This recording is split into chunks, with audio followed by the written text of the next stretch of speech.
સોના સામતભાઈ મોહનભાઈ મારું નામ, ગામ દિયાળ અમારું, તાલુકો મહુવા, જિલ્લો ભાવનગર. રોહિસા ટોલ નગરની સામે મારી જમીન આવેલી છે. આજે એ લોકોએ 2.5 મહિનાથી સખત કબજો મારી પાસે કબજામાં ઘૂસી, તરી 35-40 જણા આવીને ઘૂસીને અમને બહાર ભાગ્યા, બધાને બહાર કાઢી મૂકેલા છે.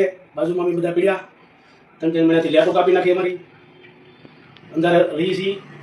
નાના છોકરા અમારા ખૂબ દુઃખી છે. આવી માલ રોડ અમારા છૂટા પડખે બાબુ પોતાની જમીનમાં વાવી અમે એમાં માલ અડધો જમીન વાવી ઘણા વર્ષથી, તેમાં અમારા માલ રોડને બધા અમે રહીએ છીએ બાજુમાંથી. અને લોકો એવું કહેતા હોય કે બગડાલાની જે કાંઈ ઘટના બની એ ઘટના પહેલાં અમારી માટે બનવાની હતી. અમે અમારા ગુરુ આશ્રમે ગયા, ગુરુદ્વારે ગયા, ત્યાંથી સુરત અમારા કરમશી બાપાનો આશ્રમ છે ત્યાં ગયા. તો અમારી માથે એવી વિઘન આવવાની નથી, અમે બસી ગયા. તો બગડાણાવાળા લોકો માથે આવી મોટું વિઘન આવ્યું. અને અમારી જમીનના લોકોએ વ્યાજમાં પૈસા મેં લીધા, દસ્તખત કરી દીધેલા છે અમે, અને વ્યાજમાં પૈસા લીધા, 3 સટ્ટે લીધેલા છે. એ પૈસા પરત દેતા અમારા પૈસા એ લેતા નથી, અને પાછો કબજો અમને હોપતા નથી. તમામ સામાન અમારો રાતના દિવસ એ લોકો ભંગારીને બધાને આપી વેવે સકસ 2 દિવસ કા. પોલીસ ફરિયાદ કરી, પોલીસે બધી તપાસ કરી, એ લોકોને રોક્યા નથી, અને બધું અમારો લઈ લે છે. જમીન મારી લાખો કરોડો રૂપિયાની જમીનમાં નુકસાન કરી, ખોદી નાખી, ઝાડવા બધા કાપી નાખ્યા.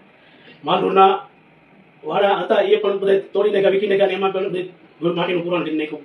માથોડી માટી નાખી દીધી, વાહ નાખી દીધી. પાણીનો અમારે મોટો હોદ બનાવેલો હતો, એ હોદમાં પણ એ લોકોએ બધી માટી પૂરી અને બધું પૂરી દીધું.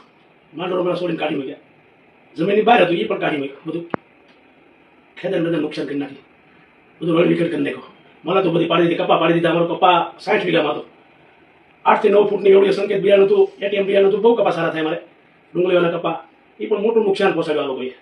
પૈસા આપણી પાસે લેતા નથી, દાદાગીરી કબજો લઈ લીધો. આમાં અમારો સમાજ, સરકારશ્રી અમને સહકાર આપે એ અમારી નાગરિક છે. સિવાય અમારે આત્મા વિલોપન કરવાની મારે ફરજ પડશે. મારા નાના છોકરા